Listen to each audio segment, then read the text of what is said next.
got 99 problems and a stick ain't one.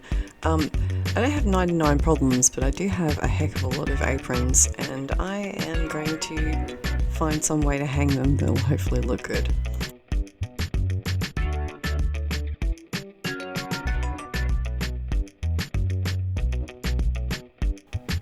In the spirit of low tech, no tech, I'm not allowed to use any power tools. I can only use hand tools. This is the stick that I've chosen. Isn't it beautiful?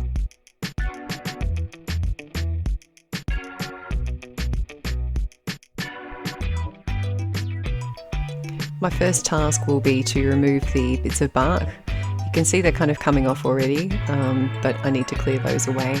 But that's going to reveal a whole lot of the work that the termites have been doing on this piece of wood, and it looks beautiful. Actually really looking forward to bringing out that natural elegance that it's got. Armed with only a pair of side cutters, some secateurs and a cheese knife, I proceeded to take all of the bark off of the stick. This took a really long time, and then because it has been infested with white ants, I had to get rid of the white ant dirt. And I did that just by carving it out. It has a different texture, and when you give it a poke it crumbles. So I sort of dug it out a little bit with a cheese knife, and then I dusted it off with my trusty art/hairdressing brush. This was by far the most time consuming process. There's a lot of stick with a lot of branches to do. Don't do this at home, and don't do this in your home. It made a pretty huge mess. It took a really long time to get all of the white ant termite tracks and dust out. I would recommend wearing a mask so that you don't breathe it all in like I did and end up sneezing like crazy. Yeah, this is a really time-consuming and messy project. It's taken me a couple of weeks now, doing a little bit every day. I'm quite run down at the moment, so I'm not working very fast, hence the lack of video last week. I've been really busy with hand tools. Neurological problems plus general clumsiness plus hand tools equals. Once I finished injuring myself, I took the remaining bits off of the branch that I didn't want. You can see the little white patches there. And then I gave the whole lot a thorough sanding. I had some grand ideas about how I was going to present it, but in the end, I had to go to the op shop and find myself a base.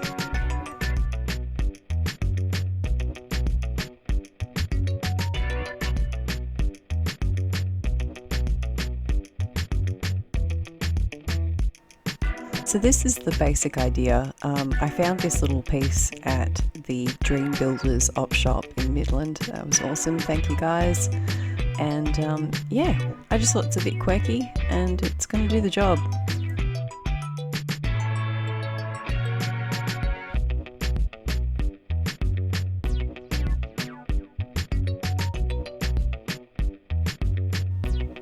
After taking to it with a rasp and making the tree's branch sit in nicely, yeah, I gave the whole thing a good once over with the sandpaper just to tidy it up. And then we'll give it a really quick coat of black gesso, but a really thorough. It's important to stop and take photos as you're working.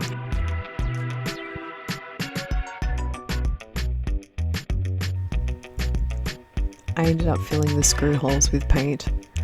It's like the worst thing to do, and at some point if anyone has to unscrew these again, they're going to hate me for it, but I just couldn't stand the way that they stood out so badly.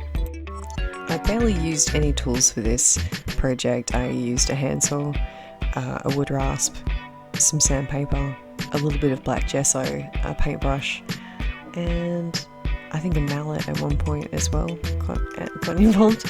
But yeah, it wasn't a terribly high-tech project, and yeah, this is the end result.